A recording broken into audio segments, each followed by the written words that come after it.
Hi, I'm Jad Gillies, and welcome to my worship leading masterclass.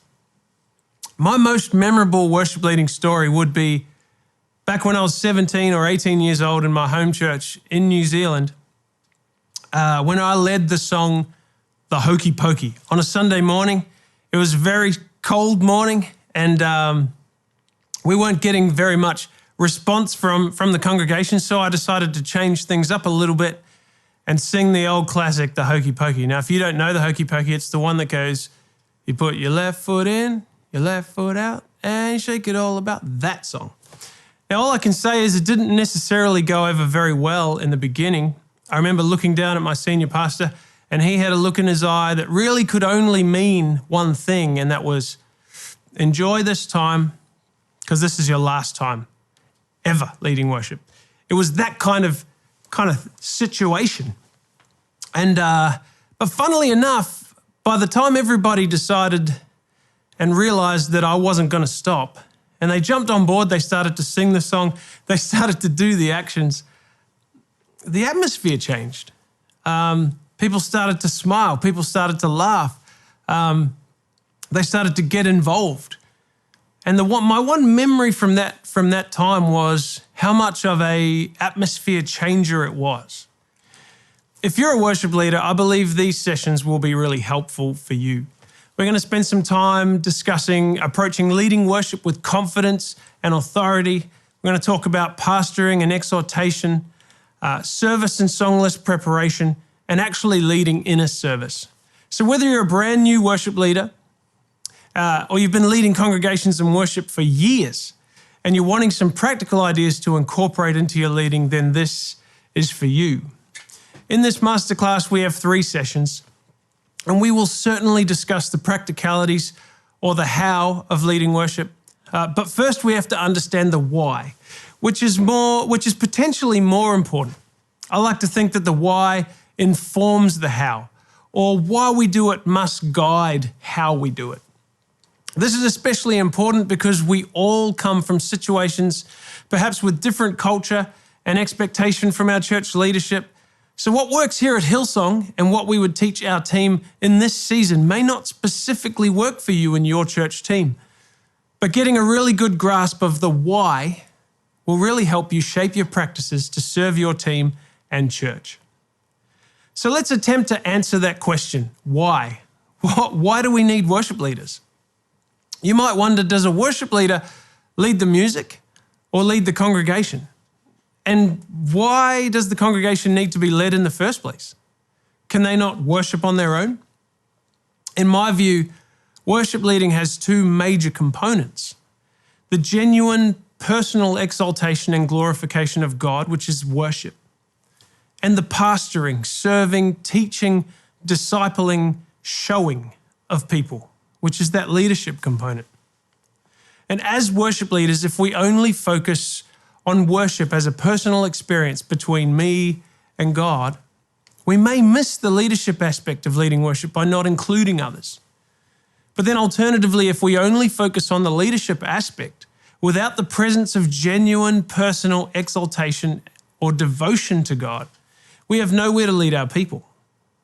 I know it sounds a little bit complicated, but stay with me. As worship leaders, we must embody the 2 and understand that they are both important. I like to remind myself often to consider the people that make up our church, the people that sit in the pews from the front to the back, and really consider their background and experience, which really helps me shape my approach when leading them in worship. I think of what people in the service might be carrying personally, what they are distracted or burdened by. Maybe they have had a tough week or a tough year, or perhaps they're dealing with grief and loss or financial pressure, relationship issues, depression, anxiety. You just don't know what people are dealing with. But the good thing is they made it all the way to church. So why do we need worship leaders? Well, I believe a worship leader exists to remind our congregations of who God is, what He's done, and to encourage them to respond to that. To remind that person struggling with anxiety that regardless of how their morning has been, or their week, or their year, that in this moment they can encounter God and draw near to Him. There may be someone in the congregation that's at the end of themselves, asking God to show up in their life. And we've heard many stories of people coming into church at their wits' end, ready to make destructive decisions, but in a moment of worship are transformed by God's power. This sounds so heavy, and while I can't personally save somebody or change their situation, I can help direct them into God's presence. I can help them remember His promises. I can help them stir their faith in Jesus, the one who indeed can help them. The role of a worship leader is actually very pastoral. We get to show people where Jesus is. And all we have to do is be aware enough that they need to be shown where He is to lead people to a thin place where they can experience and know God for themselves.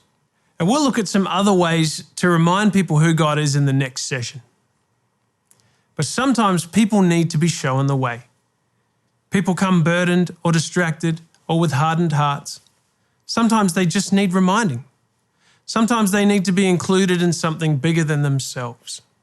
And just like my story about the Hokey Pokey song, sometimes people just need to be given the opportunity to loosen up and relax and remember that the joy of the Lord is indeed our strength in every situation. The pastoral role of a worship leader is important. Not only do we show people how to worship, but we teach people how to approach God. In Psalm 100, it says, enter His gates with thanksgiving. That gratefulness. I like to mentally think of that passage as the gates only open with gratitude. You know, God only lets us in onto the property if we bring thanksgiving. And it's a great way to think about it because it's a great way to help people understand how to approach God. Also in Romans 10, verse 17, the Bible talks about stirring our faith. It says faith comes through the message about Jesus, hearing the message about Jesus. Again, we're teaching the congregation to stir their faith by meditating on the message and character of Jesus. These appeals for response teach our people to approach God, regardless of your mood or your state of mind. I want to take a moment to talk about authenticity. It's a bit of a buzzword, maybe like the word relevance was a few years ago. There are a few ways we could approach this word authenticity. We might use it to describe being genuine and true to one's own spirit, or someone's personality, not being someone that you're not, or believability. Does someone seem authentic, or the ability to influence? I have a simple formula that I teach our team here at Hillsong with regards to worship leading and just making a connection with the congregation. And that is that if they can connect with you, they might trust you. And if they trust you, they will follow you. But if they can't connect with you, they will not trust you, and they definitely will not follow you. You may be a trustworthy person and you may be an excellent leader, but maybe you struggle with connecting with your congregation. So how do you connect while making sure we're being authentic? My first kind of tip for that would be make it real. Make everything that you do genuine and real. If you're going to worship, if you're going to sing a song, process those words. Make sure that you believe what you're singing. Make sure that Jesus is at the center of your affections. The second tip would be to smile. It's so simple, but so effective. Just remember, if somebody approaches you on the street with a smile, you're more likely to respond positively to them than if they had like a pained look on their face. And this is us. I mean, so often we think we're doing a lot of smiling as we're leading worship.